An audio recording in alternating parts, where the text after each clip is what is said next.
Hearing a lot this year about the differences and the allegedly growing animosities between the East and West Coast schools of rap, but what's the real deal here? Let's find out. I feel like the gangster rap era is over, you know. It's time for a switch, you know. Been there, done that. Andre Young, the celebrated Dr. Dre, knows whereof he speaks. This is the guy who ignited rap's heaviest feud with his one-time friend and NWA partner, Eazy-E.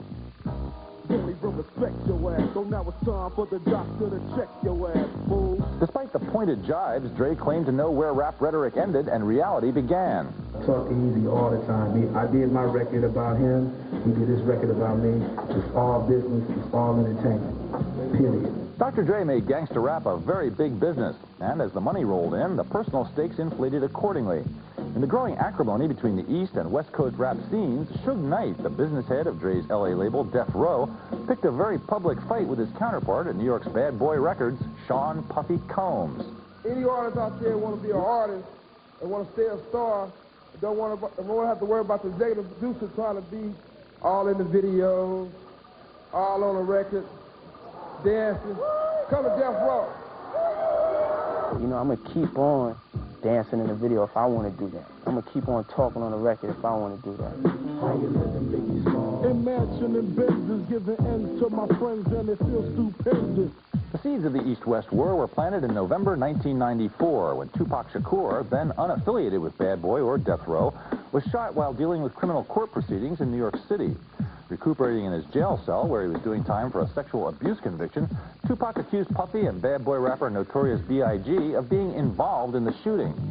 We just didn't have anything to do with it. It was just that Notorious Big had a session upstairs in the studio, and he was there, and I was there visiting him. And it's a shame that he got shot, and we didn't have anything to do with it. Nevertheless, Suge Knight saw an opportunity, bailed Tupac out of jail, and immediately signed him to Death Row. With Bad Boy as a common enemy and Tupac riding the crest of a quintuple platinum double album, the feud reached bold new lows.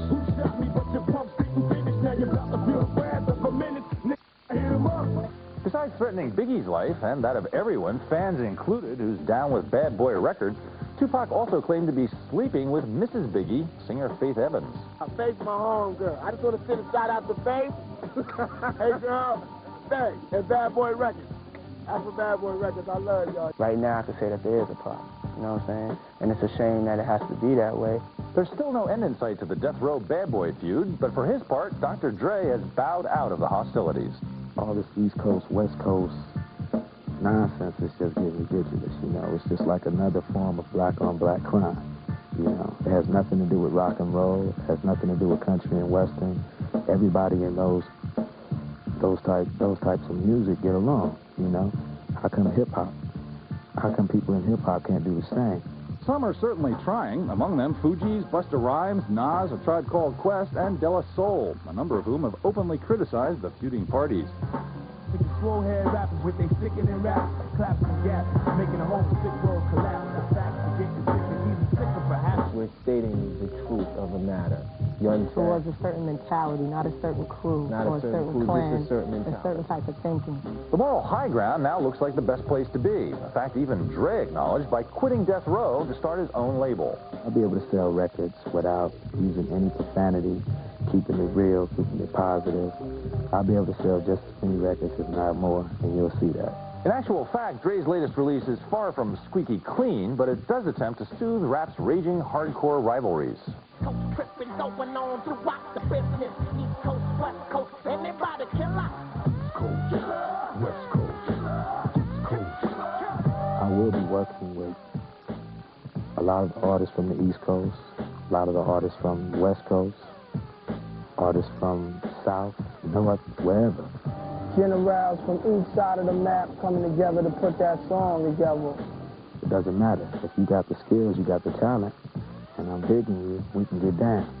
It's all good. Now when I bomb like Saddam, Little part of the wind Nas. fills the wrath of Khan. Desert storm in this modern day Babylon. I read the 12 Jews and strap arms. All black on, running your spot, interstate, and I'm gone.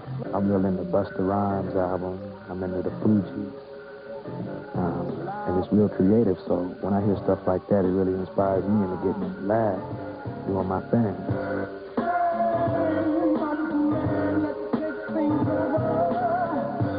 want to try a lot of new and different things, you know. We cannot stay in the same place. You cannot have the videos with the girls shaking their ass in the 40s. You know, we've been there. That's over. Time to move on to something else.